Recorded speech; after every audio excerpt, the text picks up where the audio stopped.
Imam Syafi'i, Imam Syafi'i adalah seorang yang alim lagi berani.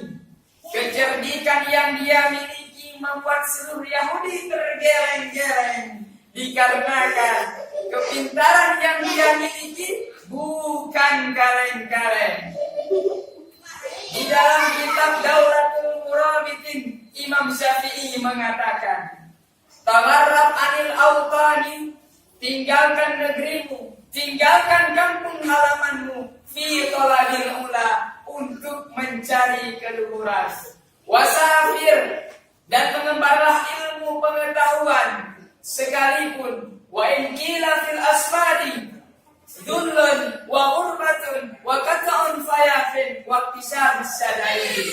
Terasa terasing, terasa hina, melewati bala tentara dan menghadapkan segala permasalahan.